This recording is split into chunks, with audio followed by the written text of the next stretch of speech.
Sometimes words are sufficient to feel and communicate the fullness of an experience. Other times we find our greatest joy in the quiet moments. Please help me welcome a fellow articulator who relishes the silence as much as the opportunity to share the spoken word. Our next speaker is Rebecca Brewer.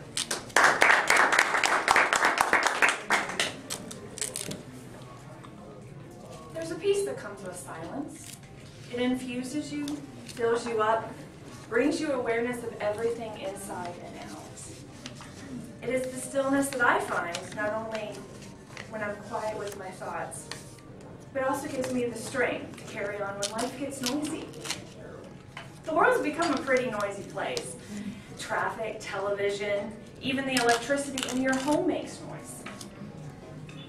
During the hurricane season, we have some pretty intense moments, and those weather conditions can knock out the electricity. And one morning, I found myself waking up long past time when I was supposed to go to work, but I couldn't hear anything. I wondered, what's going on? Where am I? And as I opened my eyes, I realized my ceiling fan was still. And I looked over and I realized there were no digits on my digital alarm clock.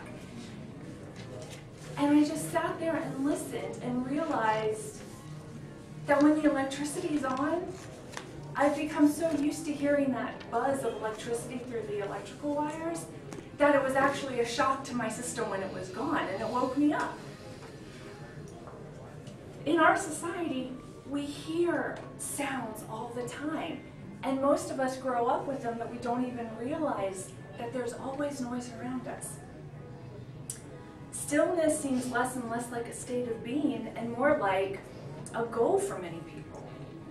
Schedules and deadlines and appointments cloud our thoughts, and we're always rushing around trying to figure out what we're supposed to be doing rather than just being.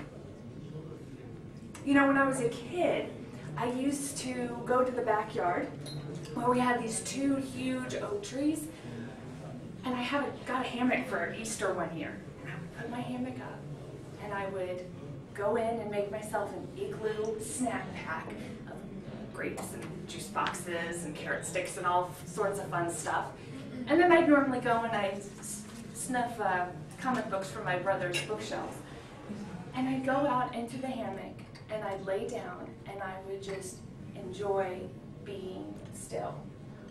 Yeah, I liked playing hide and seek with my neighbors and running around the neighborhood and riding my bike and making all kinds of crazy kid sounds. But for me, there was just something so magical about being under those trees and not doing or saying or going anywhere. I'd get lost. One afternoon, I wanted to get so lost that I hid behind my bed, right in between where the window was so I could watch the clouds, and nobody could find me. And I stayed there. Even as everybody was trying to call my name and find me, I wanted to just be quiet for so long and just be in the stillness. I eventually did get out and, let everybody know that I was okay. But it was wonderful to just be still. My nephew is 5 now, and if you ever want to hear me talk for more than 4 to 6 minutes, just ask me about my nieces and nephews. But it's so much fun when he just comes and crawls up on my lap and sits. And you know when you get a kid or a pet and they really relax and that dead weight just melts into you? Who doesn't find that relaxing? And that's because in that moment, that being, that other creature has come and just found their own sense of relaxation and stillness within you. You can't help but feel calm and serene with that. When we're busy, we forget what it's like to just be who we are. And I find for myself that I get that centering when I stop and take a moment and find, even in the middle of a busy day, a chance to be quiet. There's so much to discover if you stop and take a moment. You can get a rush of memories. There's an influx of emotions that come with that.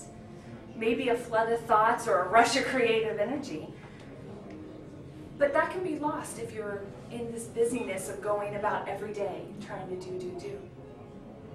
So stillness is a state that unfortunately we must work on in our society today.